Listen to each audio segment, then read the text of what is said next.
Okay, so what we're going to be looking at today is error in area and volume calculations. So what we looked at earlier in this chapter is we looked at the percentage error, and we saw that percentage error was plus or minus a half of the smallest unit.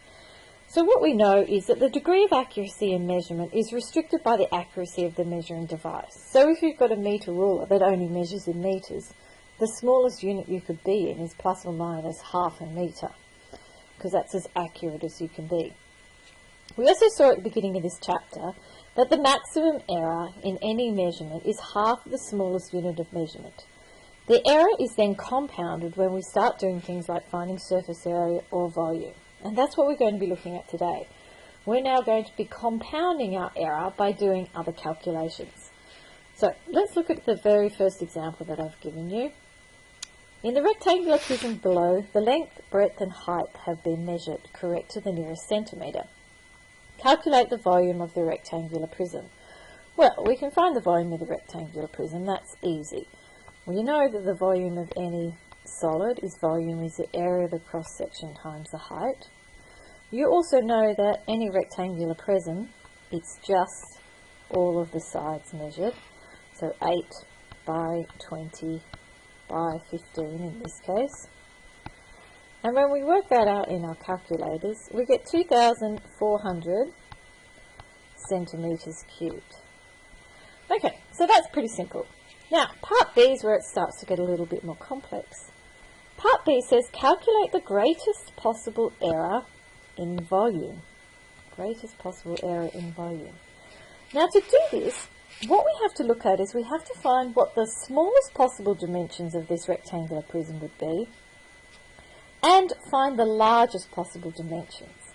So, what does that mean? Well, you know that the percentage error from our earlier work is plus or minus a half of the smallest unit. Now you can see everything's in centimetres, so the smallest unit has to be 1 centimetre. So we're just looking at plus or minus half centimetre. So that's pretty simple.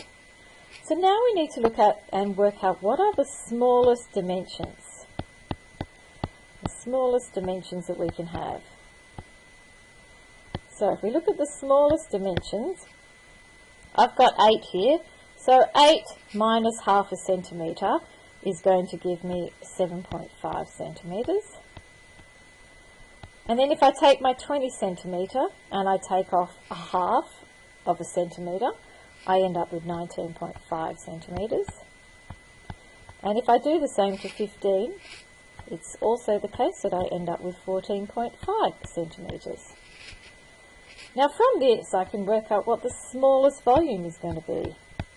Smallest volume is going to be the volume of all of these smallest values. So it's going to now be 7.5 times 19.5 times 14.5. And if you were to do that on your calculators, I'm pretty sure you get 2,120.625 centimetres cubed. Now, of course, once we've found the smallest dimensions, the next thing we have to do is we have to find the largest possible dimensions. So I'll just say the largest dimensions. And so let's see what that is. So if I take my 8 centimetre again, then I have to add on 0.5. So I'm going to have 8.5 centimetres. My 20 is going to become 20.5 centimetres. And my 15 is going to become 15.5 centimetres.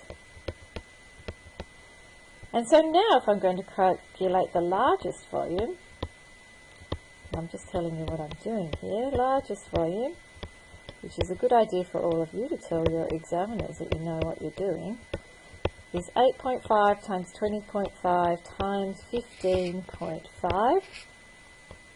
And what we end up with is 2,708.75 centimetres cubed. So it's asking us the greatest possible error in the volume. Well, the error is now going to come into it. It's just going to be the difference in these two measurements. So the error is going to be my largest volume take away my smallest volume, and what we're going to get, if you did that on your calculators, I'm pretty sure you get something like 580.25 centimetres cubed. And that has answered the question, calculate the greatest possible error in the volume. And that is all you have to do. So let's move on. Use the same skills. So you guys can either decide to pause the video here and have a go yourselves, or you might want to carry on listening, or, well, there's no other or, they're the two options. So let's have a look at this question. So this question says, a swimming pool is built in the shape of a rectangular prism with a length of 10.2 metres, a width of 7.5 metres, and a depth of 1.5 metres. The floor and sides of the pool need to be cemented. Calculate the area that is to be cemented. Okay, well, this doesn't look like fun, so let's draw a picture and see what's going on. It's a swimming pool and it's in the shape of a rectangular prism. So what you should all do and help you to visualise is to draw in some kind of rectangular prism. Of course, yours is going to be so much better than mine because drawing on a computer screen is not fun. Okay, with a length, width and depth. So the depth is 1.5. So we know that this number here must be 1.5. And our length is 7.5. And I should put my units in there, metres. And, my length is 10.2. Let's change that. 10.2 metres, and this is 7.5 metres. Okay, so that's not too bad. Pick that rub out. Alright, so let's see what we've got to do. The floor and sides of the pool need to be cemented. Calculate the area that is to be cemented. Well, now you've got to work out that we are doing surface area and we need to find all different parts. So the first thing is you kind of need to find the floor of the pool. So that's the bottom. So if I was going to do the floor, and we'll just say the area of the floor is going to equal 10.2 times 7.5, and what we end up with is 76.5 metres squared. And once we've done the floor, we have two sides that are the same, so I'm just going to say sides, and let's have a look at that. So that's 7.5 times 1.5 times 2, so that's 22.5 metres squared. And once we've done those sides, it's probably a good idea to do, I'll call it, try and change that colour, front and back. So let's call that front and back, front and back, and that's 10.2 by 1.5 by 2 of those as well, and you get 30.6 metres squared. So having done all of that, we can therefore say the total area must be the sum of those sides. So we've got 76.5, 22.5 and 30.6, and altogether that's 129.6 metres squared. Okay, first question done. It's a surface area question. Tick. Okay, the concreter incorrectly measured the length of the pool as 9.4 metres. Calculate the error in calculation. Okay, so what's happened here is, what we have now is a completely new diagram because the concreter made a mistake. So I'm just going to draw my square up again. We still have the depth as 1.5 and we still have this side length as 7.5, but now my length here is suddenly become 9.4. So what we have to do is we have to do all the calculations all over again. So let's do the floor again, because our floor's now got new numbers. So our floor is going to be now 9.4 times 7.5, which is 70.5 metres squared. Our two side ends, well, we're pretty lucky. They actually haven't changed because no numbers changed there. And it's just my front and back.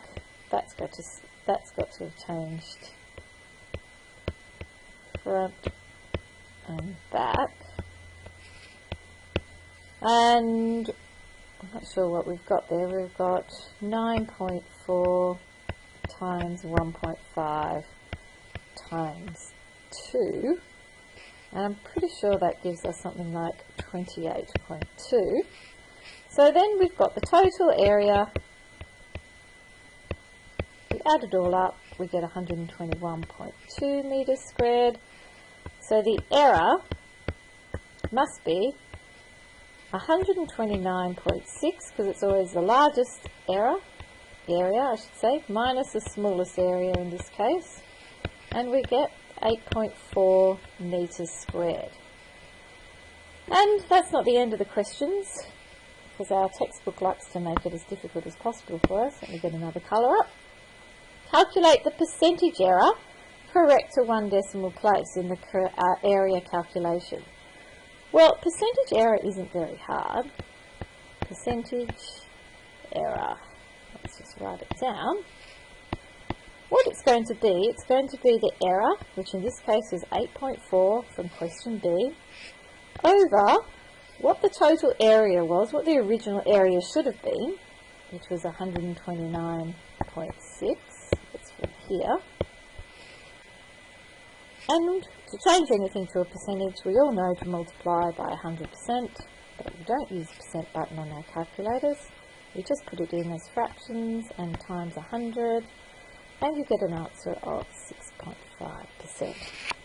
So all this is doing, girls, is just bringing everything together, making sure you can use your area and surface area formulas and your volume formulas, and then bringing in also our error being plus or minus half of the smallest unit, and also bringing in work on percentages.